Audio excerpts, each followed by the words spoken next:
Hey guys, this is Travis Engel with MMA Meltdown. We are in Colorado Springs, Colorado at the Fight Factory, and today's special guest will be the main event of next Friday's Fight to Win with the Mortal Kombat show, Denver National Western Complex in Denver, Colorado. We got Cameron up here. Good. Yeah, we're in the deep of Colorado Springs. It seems like it takes forever to get down here. So yeah, it's a great gym. It's a great setup. You got the boxing ring, you got the ring, you got the bags, you got the floor, you got everything. How long have you been here? We just opened this one up probably about, I'd say close to 4 months ago, 4 or 5 months ago. Got the, like you said, we got the boxing ring, made it a little bit more professional. Yeah, doesn't it? Yeah. It's good size. Even the cage is pretty good size too. So. Yeah. Do you do a lot of training in the cage? Because I remember talking to a couple fighters the other day, and they seemed like they didn't do a lot of training in the cage. Yep, a lot of the training's done in the cage. That way, when it's fight time, the cage is just second nature to us. Get in that cage, and like another day of practice. You've been practicing it every day. Yeah.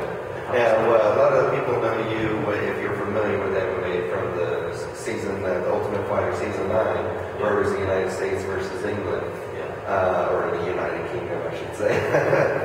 Now, how was that? Was that pretty good as far as the house goes? Do you have any stories that you can tell us that you've never told anybody before, or anybody that you can stand? Yeah, it was great. Being totally truthful and whatnot from the aspect of the show, it can really help you. If you're really good in the show, it's going to help you a lot more in the end. If you don't proceed very well in the show, it can also hurt you. You know what I mean? Yeah. People seem to think, if, for example, you come out of that show, a lot of local promoters and stuff are going to think they got to pay you a lot more money for being on the show. Yeah. And that's a good thing. Yeah, it's a good thing, but it can also be a bad thing because you may not be offered as many fights. There's always that other guy in line that's willing to do for a lot less. Or what they think is going to be a lot less.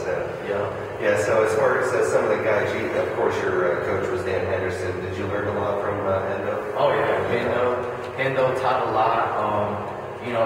It's not. Everybody always says that you're only as good as the people you're training with. And, just being around somebody that's, lived and, eaten and breathed that champion lifestyle and whatnot, you get to dig into their mentality and the way they think and the way they handle themselves and overcome certain situations and stuff, So it definitely gets you very well mentally prepared to think like a champion. Now, was it really as far as behind the scenes, was it a real battle between the United States and the United Kingdom, or were most of you guys kind of friends in the house? You had some, I guess in a nicer way of putting it, you had some different people like Jason being obviously who I didn't get along with. Jason ended up facing in the finale. Yeah, Jason Pierce. They were really good friends with the UK, but in my mind, it was all business when I got there. I wasn't there to make friends. I wasn't there to be friends with the UK. I was there to fight. I was there to learn, and I was there to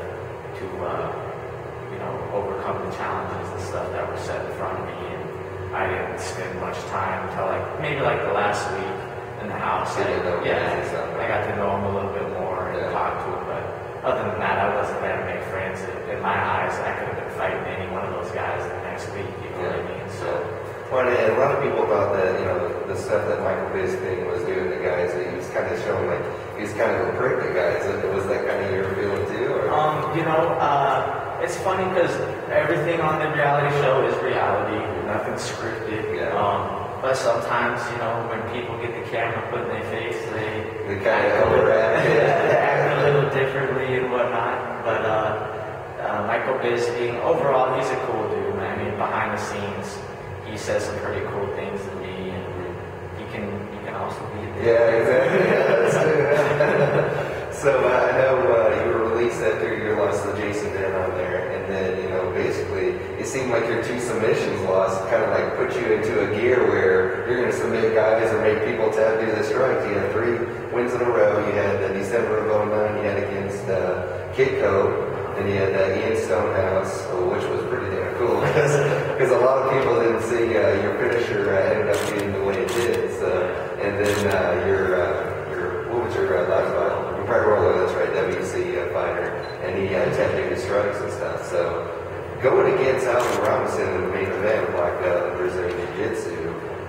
do you just really go with whatever goes? Do you like to go to the ground? Would you rather have it standing up? How would you like to see it? You know, like you said, a lot of people, you know, that's what he's known for is black belt jiu-jitsu.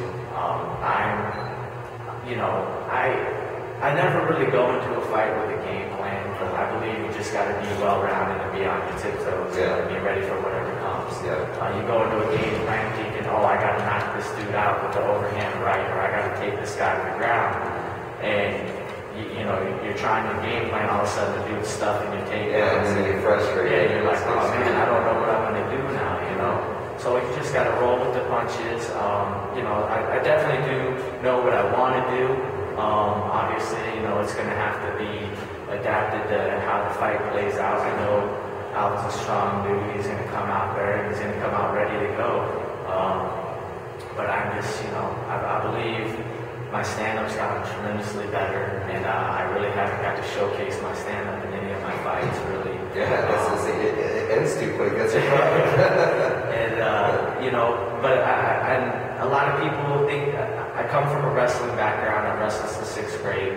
We got one of the best. I mean, we got the OTC here. We're fortunate enough to have Ramiko Blackman. He's a teammate of mine. He's a phenomenal wrestler. People just overlook a lot of the people we got in here because we don't have a big name like, you know, like Grudge or whatever. You know, we're kind of overlooked. And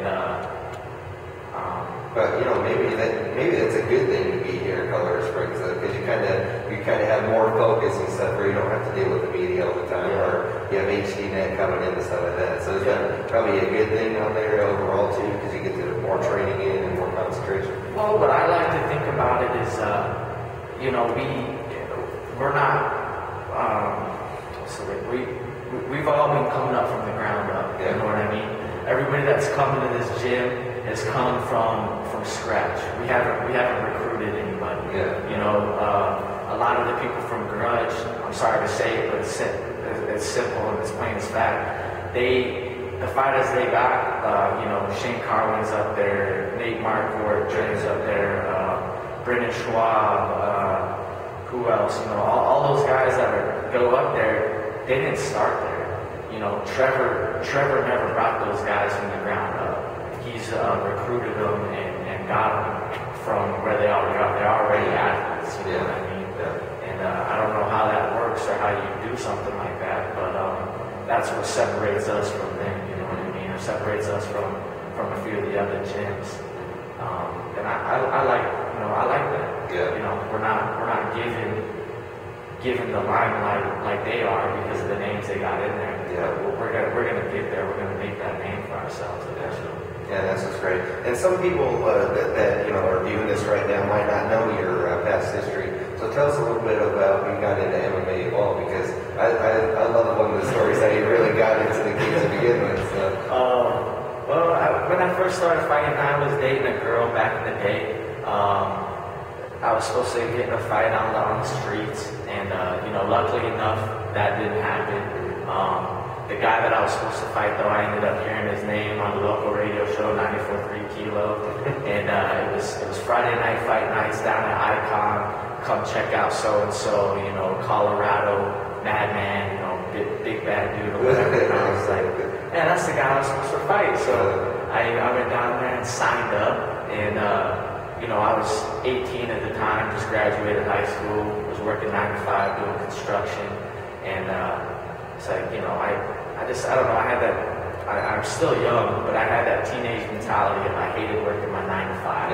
I didn't care for my boss. I didn't like the lifestyle I just had all this hatred built up. So I went signed up down at this local bar, and wanted to fight the guy that I didn't like. But he was 2 weight classes there.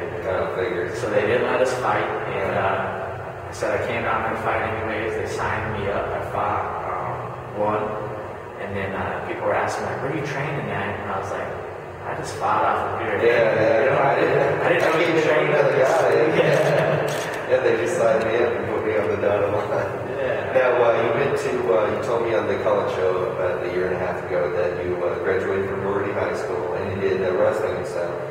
You were also in state a couple times as well, weren't you? Yeah, I went to three different high schools. My mother was a single mom for the longest time, but she actually met my stepfather when I was right around before high school. But my dad had a couple different jobs, so I went to three different high schools. Born and raised in Phoenix. I went to Deer Valley High School. Then we moved up north in the Prescott Valley in Arizona. I started going to Bradshaw, and then I came out here my senior year, and I went to Doherty, graduated Doherty.